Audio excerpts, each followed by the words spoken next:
Hello बच्चों। Second unit है हमारी मॉलिक्यूलर ऑर्बिटल अप्रोच और उसका फर्स्ट टॉपिक है molecular orbital theory MOT. Hindi में बोलते हैं इसको आणविक कक्षक सिद्धांत। This theory was given by RS. Mulliken and Hunt in 1928 to explain the nature of bonding in the molecules of covalent compounds. Covalent compounds कौन से होते हैं? जिनके अंदर इलेक्ट्रॉन्स की म्यूचुअल शेयरिंग होती है। उसके मॉलिक्यूल्स के अंदर, कोवेलेंट कंपाउंड के मॉलिक्यूल्स के अंदर बॉन्डिंग को एक्सप्लेन करने के लिए मॉलिक्यूलर ऑर्बिटल थियरी दी गई, जो कि आर.एस. मुलिकन और हंट ने दी। This theory corrected some mistakes of VBT. इसके पहले एक थियरी आई थी वीबीटी, वैलेंस बॉन्ड थियरी। उस थियरी में जो मिस्टेक्स थी उसके करेक्शन भी किए गए हैं एमओटी में। तो एमओटी के मेन पॉइंट्स क्या हैं वो हम डिस्कस कर लेते हैं। फर्स्ट पॉइंट है the wave function of an electron in a molecule is called molecular orbital. इसका मतलब है कि एक इलेक्ट्रॉन का जो वेव फंक्शन होता है, तरंग फलन, उसको हम इस थियरी के अंदर मॉलिक्यूलर ऑर्बिटल नेम दे रहे हैं। शॉर्ट में एमओ बोलेंगे उसको। जितने भी एमओज होते हैं वो पॉलीसेंट्रिक होते हैं, मतलब इनके अंदर जो इलेक्ट्रॉन्स हैं they are influenced by more than one nucleus. एक से ज़्यादा न्यूक्लियस से प्रभावित होंगे, क्योंकि मॉलिक्यूलर ऑर्बिटल एक से ज़्यादा एटॉमिक ऑर्बिटल से मिलकर बनेगा। जैसे सेकंड पॉइंट है इसका द एटॉमिक ऑर्बिटल्स, जिनको हम एओ से रिप्रेजेंट कर रहे हैं यहाँ पे। Atomic orbitals of nearly equal energy and appropriate symmetry combine to give equal number of MOs. इसका मतलब है कि जितने भी एटॉमिक ऑर्बिटल्स कंबाइन होते हैं उनकी नियरली इक्वल एनर्जी होनी चाहिए और सिमेट्री प्रॉपर होनी चाहिए। ये जब कंबाइन होंगे तो इक्वल नंबर के ही एमओ देंगे। मीन्स अगर 2 एओ कंबाइन हो रहे हैं तो वो आपको 2 एमओ देंगे। The MOs are formed by the linear combination of the atomic orbitals। मतलब जो भी आपके atomic orbital हैं, इनको atomic orbital को परमाणविक कक्षक बोलते हैं। इनके linear combination से बनेंगे और इस method को LCAO method बोलते हैं, means linear combination atomic orbital method। Third point है इसका MO of lower energy is called bonding molecular orbital.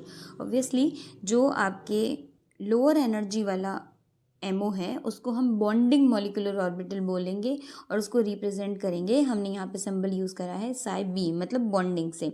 While that of higher energy, जो हायर एनर्जी वाला आपका मॉलिक्यूलर ऑर्बिटल है उसको आप एंटी बॉन्डिंग मॉलिक्यूलर ऑर्बिटल बोलोगे। हमने यहाँ पर साई ए से रिप्रेजेंट करा है।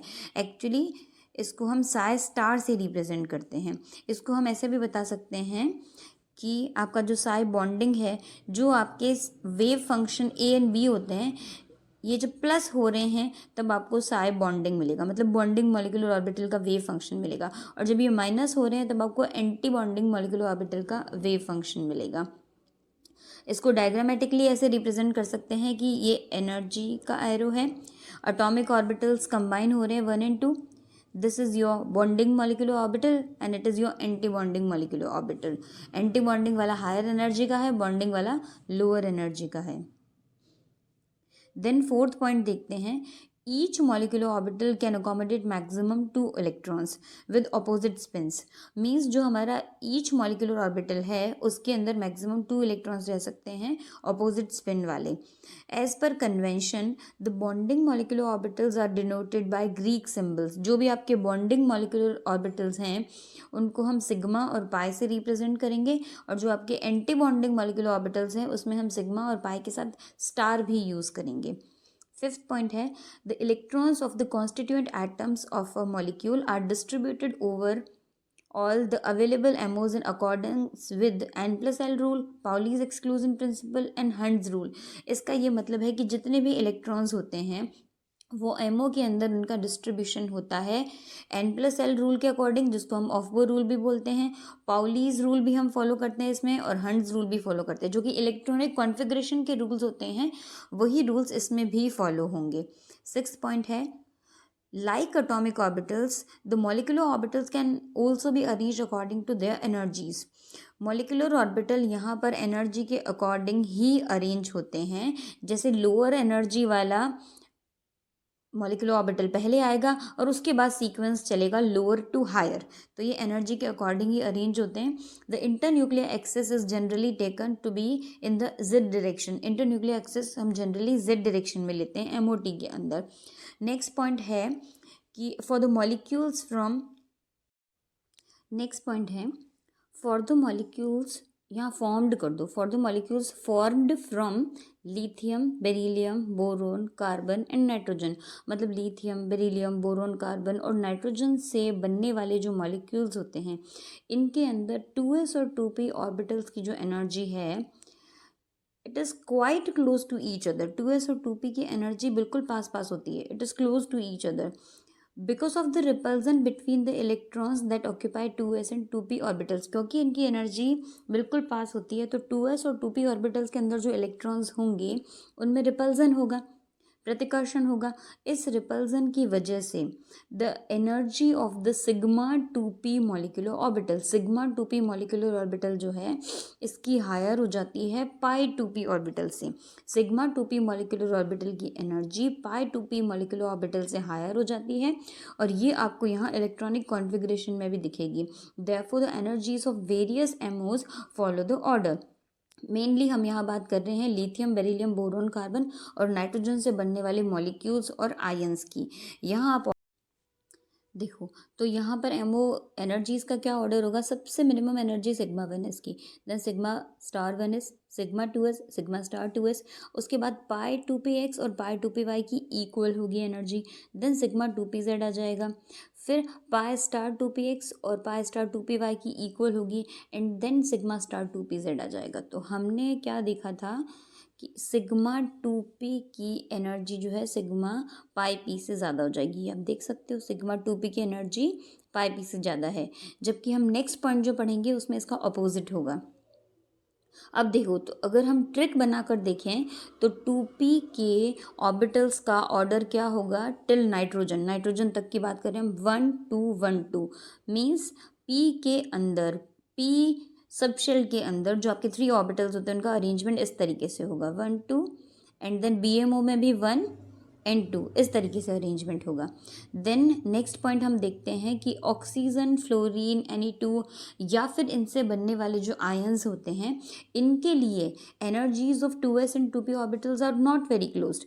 इन मॉलिक्यूल्स और इनसे बनने वाले आयंस के लिए जो 2s और 2p ऑर्बिटल्स होते हैं, इनकी एनर्जी बिल्कुल क्लोज नहीं होती, and therefore the energies of various MO follow the order. यहाँ पर आप सिंपल ऑर्डर फॉलो करोगे, फर्स्ट वाला पॉइंट का अपोजिट है, जो 7th पॉइंट है इसका अपोजिट है यहाँ पर एनर्जी का ऑर्डर। जैसे सिग्मा 1s जो है उसकी मिनिमम एनर्जी है, then sigma star 1s, sigma 2s, sigma star 2s, sigma 2pz, and then pi 2px and pi 2py की इक्वल है।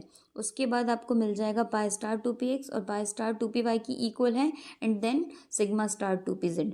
तो यहाँ पर 2p के अंदर ऑर्बिटल्स का ऑर्डर क्या होगा 1 2 2 1। किस तरीके से p के ऑर्बिटल्स अरेंज्ड होंगे 1 एंड देन 2, और फिर BMO के अंदर भी 2 एंड देन 1। इसके बाद 9th पॉइंट है, यहाँ पर हम आपको मैग्नेटिक बिहेवियर बताएंगे, मैग्नेटिक बिहेवियर मॉलिक्यूल्स या आयंस का। The presence of one or more unpaired electrons indicates the paramagnetic nature. एक या एक से ज़्यादा अगर अनपेयर्ड इलेक्ट्रॉन्स प्रेजेंट होते हैं, जो अभी आप मॉलिक्यूलर ऑर्बिटल डायग्राम बना रहे हो, तो उस मॉलिक्यूल या आयन को बोल देंगे हम पैरामैग्नेटिक, मतलब अनुचुंबकीय। और अगर उसके अंदर इलेक्ट्रॉन सारे ही पेयर्ड होते हैं तो उसको डायामैग्नेटिक नेचर बोलते हैं, मतलब प्रतिचुंबकीय व्यवहार बोलेंगे, मैग्नेटिक बिहेवियर। 10th पॉइंट है कि किसी भी बॉन्ड की जो स्ट्रेंथ होती है, it is described in the terms of bond order. Bond order के टर्म्स में उसको डिस्क्राइब करते हैं, बॉन्ड की स्ट्रेंथ को। बॉन्ड ऑर्डर निकालने का क्या तरीका है, it is equal to NB minus Na/2। NB क्या होता है यहाँ पर, total number of electrons in bonding molecular orbital, और Na क्या हो गया, total number of electrons in anti bonding molecular orbital. इस तरीके से हम बॉन्ड ऑर्डर कैलकुलेट करेंगे सारे मॉलिक्यूल्स और आयंस के लिए। इसके अंदर हम देखते हैं कि अगर NB आपका greater than equal to Na होता है, तब बॉन्ड ऑर्डर आपका ग्रेटर देन 0 होगा, मतलब पॉजिटिव होगा। इट मीन्स आपका एक स्टेबल बॉन्ड बनेगा। अगर NB less than equal to Na होता है तो बॉन्ड ऑर्डर और आपका लेस देन इक्वल टू 0 होगा, इट मीन्स ये बॉन्ड अनस्टेबल होगा, या फिर आप बोल सकते हो कि ये बॉन्ड बनेगा ही नहीं। जैसे अगर हम He2 इस तरीके के एग्जाम्पल की बात करते हैं, Ne2, तो ये इनर्ट गैसेस हैं। इनर्ट गैसेस के अंदर बॉन्ड ऑर्डर 0 होता है क्योंकि इनके मॉलिक्यूल्स पॉसिबल नहीं हैं। क्योंकि ये ऑलरेडी सेटिस्फाइड है, इनके ऑक्टेट कंप्लीट है, इनके आउटरमोस्ट शेल में 8 इलेक्ट्रॉन कंप्लीट है और हीलियम के अंदर 2 इलेक्ट्रॉन है, इसलिए इनको इलेक्ट्रॉन्स की रिक्वायरमेंट नहीं है। 11th पॉइंट है the stability of a diatomic molecule depends upon its dissociation energy. कोई भी डायटोमिक मॉलिक्यूल है उसकी स्टेबिलिटी डिसोसिएशन एनर्जी पर डिपेंड करेगी, और जो डिसोसिएशन एनर्जी है वो बॉन्ड ऑर्डर के डायरेक्टली प्रोपोर्शनल होती है। नेक्स्ट पॉइंट है आपका कि जो आपकी बॉन्ड लेंथ होती है it is inversely proportional to bond order, bond order के इन्वर्सली प्रोपोर्शनल है। तो जहाँ पर भी आपको बॉन्ड ऑर्डर का अगर सीक्वेंस बताना है तो बॉन्ड लेंथ उसकी अपोजिट हो जाएगी। और मॉलिक्यूलर ऑर्बिटल बनने के लिए, जो मॉलिक्यूलर ऑर्बिटल किससे बनेगी, एटॉमिक ऑर्बिटल से, उसके लिए कुछ स्पेसिफिक कंडीशंस होनी चाहिए। तो उसमें फर्स्ट कंडीशन ये है कि जो कंबाइनिंग एटॉमिक ऑर्बिटल्स होते हैं they must have nearly equal energy. First point तो ये हो गया आपका। उसके बाद सेकेंड पॉइंट है the combining atomic orbitals should have the same symmetry, इनकी सिमेट्री भी सेम होनी चाहिए। एंड थर्ड पॉइंट ये है कि the combining atomic orbitals should overlap effectively, इनकी ओवरलैपिंग इफेक्टिवली होनी चाहिए, तब आपका मॉलिक्यूलर ऑर्बिटल बनेगा। और इन मॉलिक्यूलर ऑर्बिटल डायग्राम्स के बेसिस पर आप बॉन्ड ऑर्डर निकाल सकते हो, मॉलिक्यूल का या आयन का इलेक्ट्रॉनिक कॉन्फ़िगरेशन बता सकते हो और उनका मैग्नेटिक बिहेवियर बता सकते हो।